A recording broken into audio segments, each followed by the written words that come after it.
Hello friends, welcome to PCM classes. आज हम लोग पढ़ने वाले हैं शेयर एंड डिविडेंड। ये काफ़ी इम्पॉर्टेंट चैप्टर है क्योंकि ये 2020 के आसपास ये चैप्टर रिमूव हो गया था और 2024 में अब जो इस ईयर देने वाले हैं बोर्ड्स आईसीएसई बोर्ड के स्टूडेंट के लिए, तो ये फिर से इंक्लूड कर दिया गया आपके सिलेबस में। और ये चैप्टर 3 हम लोग स्टार्ट करते हैं। तो इस चैप्टर में सबसे पहले तो बहुत सारे लोगों को ये चैप्टर हार्ड लगता है क्योंकि शेयर एंड डिविडेंड में बहुत सारे ऐसे टर्म्स हैं जिसके बारे में क्लियर कॉन्सेप्ट नहीं होने से इसका हम लोग सम्स नहीं बना पाते हैं। तो हम लोग सबसे पहले कुछ टर्म को समझेंगे जो कि इस चैप्टर में यूज़ होता है। तो एक एक करके, जैसे एक होता है नॉमिनल वैल्यू, इसे देखेंगे। दूसरा मार्केट वैल्यू, क्योंकि जब हम लोग सम बनाते हैं तो ये सारे टर्म्स आते हैं और जिसको समझना पहले बहुत ही ज़रूरी है। डिविडेंड और थर्ड होता है फोर प्रीमियम, डिस्काउंट, इस तरह के वर्ड्स आते हैं। तो पहले तो ये तीन हम लोग पहले अच्छे से समझ लेते। तो अब समझिए कि अगर कोई भी कंपनी इस्टेब्लिश होती है, किसी भी कंपनी को इस्टेब्लिश करने के लिए काफ़ी कैपिटल देना पड़ता है। तो अगर किसी कंपनी को इस्टेब्लिश करने के लिए कैपिटल में कोई आदमी चाहता है कि उसके कैपिटल में आम लोग भी शामिल हों, तो वो अपने कंपनी की तरफ से कुछ शेयर्स इशू करता है। तो ये जो होता है 10 रुपीज़ का भी हो सकता है, 100 रुपीज़ का होता है, 500 का कुछ भी हो सकता है। मतलब ये मिनिमम कॉस्ट इसका 10 तक भी आ सकता है। तो ये इस तरह से, तो ऐसे तरह ना आप कह सकते हैं कि 10 रुपीज़ से क्या होने वाला है, लेकिन अगर 10 रुपीज़ अगर 1 लाख लोग भी उसके शेयर्स को लेते हैं तो इस तरह से उसको 10 लाख रुपीज़ हो जाता है। तो ये किसी कंपनी के लिए काफ़ी अच्छा कैपिटल होता है। तो बदले में मिलेगा क्या? अगर हम लोग इस 10 रुपीज़ में अगर कोई शेयर लेते हैं तो कंपनी क्या कहती है कि मुझे जो भी प्रॉफिट होगा वो इस कैपिटल से बिजनेस करेगी, उस बिजनेस से उसका कुछ ग्रोथ होगा तो उसको कुछ भी प्रॉफिट होगा, जो भी प्रॉफिट होगा तो वो अपने प्रॉफिट में से कुछ फिक्स्ड परसेंटेज वो फिक्स्ड कर देती है अपना परसेंटेज, की जैसे कि मैं 15% अपने शेयर होल्डर्स को दूंगी। तो ये 15% जो होता है, ये जो वो कंपनी अपने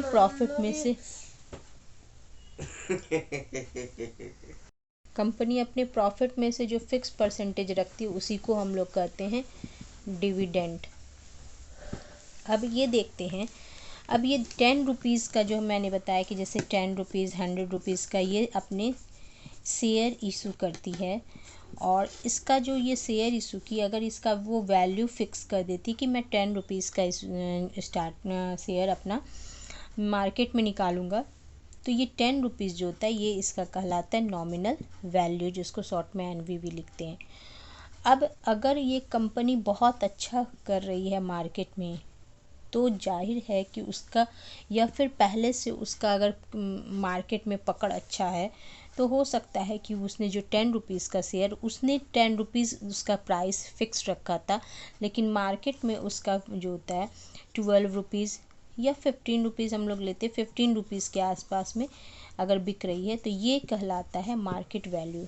मतलब उसने इशू किया 10 रुपीज़ में फिक्स्ड में, लेकिन वो मार्केट में उसका प्राइस, अगर उसके कंपनी की वैल्यू, रेपुटेशंस अच्छे हैं, तो वो 15 रुपीज़ में बिक रही है, तो ये इसका मार्केट वैल्यू कहलाएगा। तो हमेशा ज़रूरी नहीं है कि मार्केट वैल्यू बहुत जो होता है, ये नॉमिनल वैल्यू या फेस वैल्यू भी कहते हैं इसको, नॉमिनल वैल्यू से ग्रेटर ही हो, कभी कभी ये कम भी हो सकता है। तो यहाँ तक हम लोग समझ गए। नॉमिनल वैल्यू फिक्स्ड वैल्यू होता है, मार्केट वैल्यू मार्केट में उस शेयर का जो वैल्यू होगा जो कि घट बढ़ सकता है, इसमें चेंजेस हो सकता है। और डिविडेंड, ये कंपनी अपने तरफ से फिक्स्ड अपना कुछ प्रॉफिट का जो फिक्स परसेंटेज शेयर्स होल्डर को देती है, इसको डिविडेंड कहते हैं। तो यहाँ तक हम लोगों ने समझ लिया। तो अब देखिए, मार्केट वैल्यू ज़्यादा भी हो सकता है। अगर मार्केट वैल्यू एवब होता है, ज़्यादा होता है अगर नॉमिनल वैल्यू से, तो उसको कहा जाता है एव पार या एव प्रीमियम, एट ए प्रीमियम, एव पार और एट ए प्रीमियम।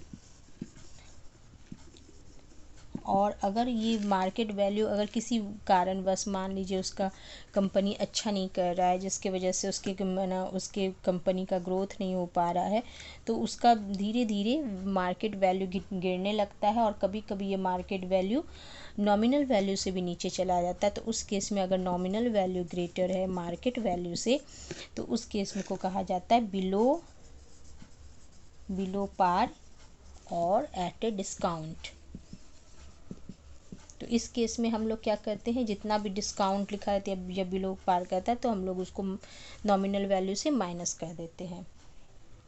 और कुछ केसेस में ये इक्वल रहता है, तो जब ये दोनों इक्वल रहेगा तो उसे कहा जाता है एट पार। ठीक है, तो ये टर्म्स अब समझ में आ गया।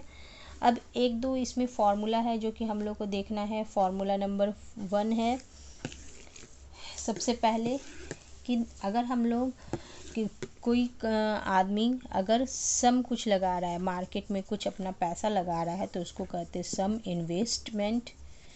सम जो इन्वेस्ट हो रहा है या सम इन्वेस्टेड है, ये किसके इक्वल होता है, तो ये मार्केट वैल्यू, जितना भी मार्केट में अब जो वो शेयर खरीदेगा, तो मान लीजिए 50 शेयर खरीदता है, तो नंबर ऑफ़ शेयर और एक शेयर का जो कॉस्ट होगा, अगर शेयर का कॉस्ट 15 रुपीज़, जैसे मैंने अभी कहा था 15 रुपीज़ है, तो वो मार्केट वैल्यू, यानी कि जितना मार्केट वैल्यू होगा एक शेयर का, उतना में वो जितना नंबर ऑफ़ शेयर खरीदता है, तो इन दोनों को मल्टीप्लाई करके ये हो जाएगा सम इन्वेस्टेड। तो इसी तरह इसी से हम लोग अगर नंबर ऑफ़ शेयर भी निकाल सकते हैं। अगर नंबर ऑफ़ शेयर पूछा जाएगा तो हम लोग सम इन्वेस्टमेंट को मार्केट वैल्यू से डिवाइड कर देंगे, तो नंबर ऑफ़ शेयर निकल जाएगा। इसके अलावा नंबर ऑफ़ शेयर निकालने का ये भी होता है कि टोटल कितना प्रॉफिट हो रहा है, टोटल इनकम कितना हो रहा है। अगर कोई आदमी अगर शेयर लगा रहा है, शेयर में पैसे लगा रहा है, तो उसको कंपनी की तरफ से जो डिविडेंड मिल रहा है, तो कंपनी डिविडेंड हमेशा देती है। एक चीज़ याद रखना है, कंपनी हमेशा डिविडेंड नॉमिनल वैल्यू पे देती है। मतलब उसने जो वैल्यू फिक्स किया था, चाहे उसका मार्केट में वैल्यू डबल क्यों ना हो जाए, लेकिन वो अपने नॉमिनल वैल्यू पे ही डिविडेंड देगी। तो अगर हम लोग को अगर हम लोग को निकालना है नंबर ऑफ़ शेयर, तो टोटल उसको कितना प्रॉफिट हो रहा है उससे भी हम लोग निकाल सकते हैं। तो टोटल डिविडेंड, जितना डिविडेंड उसको मिल रहा है, टोटल डिविडेंड मीन्स टोटल जितना भी शेयर खरीदा, मान लो उसने 100 शेयर खरीदा था, तो 100 शेयर पे जो डिविडेंड मिल रहा है बाय डिविडेंड ऑन 1 शेयर। तो अगर कभी क्वेश्चन में इस तरह से दिया है कि 1 शेयर का डिविडेंड दिया है और टोटल डिविडेंड दिया है, तो इससे भी हम लोग नंबर ऑफ़ शेयर निकाल सकते हैं, नंबर ऑफ़ शेयर। तो ये 2 फार्मूला याद रखना है। और एक थर्ड फार्मूला है जो कि हम लोगों को लगभग पूरा चैप्टर में यूज़ आएगा, वो है ये, किसी भी जब हम लोग को इनकम क्या होता है, इनकम शेयर में हम लोग पैसा लगाते हैं, शेयर में पैसा लगाते हैं इसलिए क्योंकि हम लोग का उसका मार्केट वैल्यू अगर बढ़ता है, तो मार्केट वैल्यू बढ़ता है, तो उस हिसाब से उसको मार्केट वैल्यू से हम लोग अपना प्रॉफिट निकालते हैं कि कितना प्रॉफिट हुआ। तो ये होता है इनकम। जैसे मैंने 100 का चीज़ ख़रीदा, अब मार्केट में उसका 200 हो गया उसका वैल्यू, तो उस समय हम लोग उसको अगर सेल कर देते हैं, तो वो जो इनकम होता है वो भी इनकम कहला सकता है। इसके अलावा रिटर्न कितना मिला, जितना पैसा लगाए थे और जितना प्रॉफिट हो रहा है, उन दोनों को माइनस कर देंगे तो वो रिटर्न कहलाता है या फिर प्रॉफिट होता है। यही प्रॉफिट होता है कि मैंने 1000 रुपया लगाया और मुझे अब कितना उसका प्रॉफिट मिल रहा है, तो ये हो गया प्रॉफिट। अब इसके बाद है एक इम्पॉर्टेंट जो बता रहे थे, एक इम्पॉर्टेंट ये होता है इनकम का परसेंट। इनकम परसेंट या प्रॉफिट परसेंट भी बोल सकते हैं, प्रॉफिट परसेंट ऑन MV। हम लोग मार्केट वैल्यू पे हमेशा प्रॉफिट परसेंट निकालते हैं, और ये हमेशा क्या होता है, डिविडेंड के percent, dividend percent of NV की हमेशा इक्वल होता है। ये डिविडेंड परसेंट NV के हमेशा इक्वल होगा, तो ये हम लोगों को याद रखना है। तो अब चलते हैं हम लोग, ये तो 3-4 हम लोगों ने जो भी फॉर्मूला देखा इसी से बनाना है। अब देखिए यहाँ पर क्वेश्चन नंबर 1 में दिया हुआ है, क्वेश्चन नंबर 1 है, how much money will be required to buy 400 rupees 12.50 shares at a premium of 1 rupees. तो कितना मनी हम लोगों को चाहिए अगर हम लोग बाय करें 400 12.50 शेयर्स, 400 शेयर्स कितना है उसका कॉस्ट 12.50 और at a premium of 1 rupees. तो इसका मतलब क्या हुआ, हम लोगों को क्या क्या गिवन है। तो फर्स्ट हम लोगों को गिवन है नंबर ऑफ शेयर जो कि 400 है, 12.50 रुपीज़ है, ये नॉमिनल वैल्यू बता रहा है कि शेयर का वैल्यू है 12.50 रुपीज़, 12.50 रुपीज़। एंड इसका प्रीमियम पे है, तो मैंने बताया था प्रीमियम मतलब वो मार्केट में 1 रुपीज़ ज़्यादा पे बिक रहा है, तो मार्केट वैल्यू क्या हो गया, जितना भी है उसमें हम लोग 1 प्लस कर देंगे, तो ये हो जाएगा premium. Market value premium 1 rupees add करके निकला। तो हम लोग को निकालना है कितना मनी चाहिए। तो अब हम लोग देखिए नॉमिनल वैल्यू था इसका इतना, लेकिन हम लोग ख़रीद रहे हैं 13 रुपीज़ 50 पैसे में, तो मनी कितना चाहिए, 400 इंटू 13.50, दैट मीन्स 5 4 जा 20, 13 4 जा 52 to 54, इतने रुपीज़ चाहिए। पॉइंट से हैंड कैंसिल हो गया, इतना रुपीज़ 5400 रुपीज़ आंसर हो गया। अब इसका एक और हम लोग क्वेश्चन बनाते हैं, एक और क्वेश्चन है second number, how much money will be required. तो अब इसमें देखिए इसमें भी सेम इसी तरह है, हम लोग को दिया हुआ है how much money will be required to buy 250 share, share का NV 15 रुपीज़ है, एंड डिस्काउंट मतलब मार्केट वैल्यू जो है वो लेस देन है नॉमिनल वैल्यू। तो मार्केट वैल्यू इस केस में क्या हो गया, 15 रुपीज़ से 1.50 रुपीज़ हम लोग माइनस कर देंगे, 13.50 रुपीज़।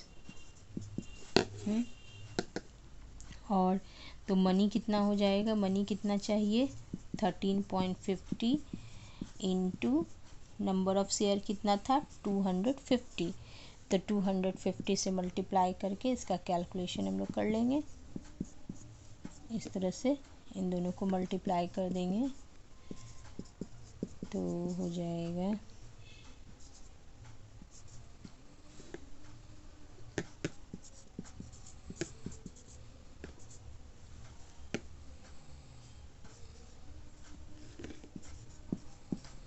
इतना रुपीज़।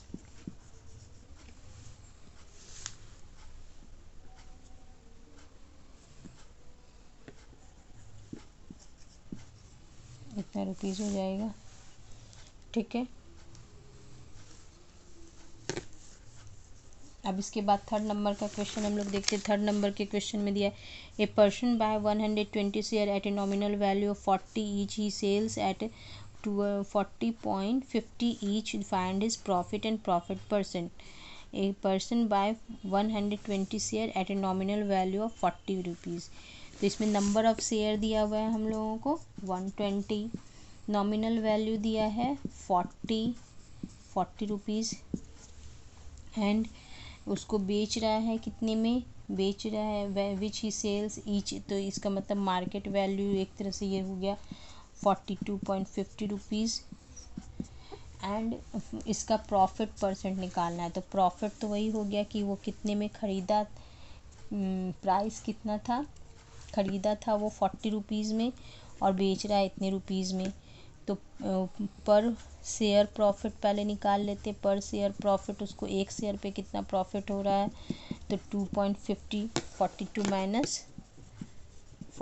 माइनस 42.50 माइनस 40 तो 2.50 रुपीज़ का प्रॉफिट हो रहा है। ठीक है, तो 120 शेयर पे कितना प्रॉफिट होगा, तो 120 इंटू 2.50, तो इस तरह से हम लोगों का निकल जाएगा 300 प्रॉफिट, 300 रुपीज़ प्रॉफिट हो रहा है। अब इसके बाद है 4 नंबर का क्वेश्चन। 4 नंबर के क्वेश्चन में देखिए दिया हुआ है हम लोगों को कॉस्ट दिया है, find the cost of 85 share, cost निकालना है। नंबर ऑफ शेयर 85 है, 60 रुपीज़ एंड क्योटेड एट, क्योटेड एट का मतलब होता है ये यही कि मार्केट वैल्यू जिसका 60 का 63.25 है, तो मार्केट वैल्यू गिवन है और नॉमिनल वैल्यू है 85 शेयर का कॉस्ट निकालना है, तो मार्केट वैल्यू से नंबर ऑफ कॉस्ट को मल्टीप्लाई कर देंगे।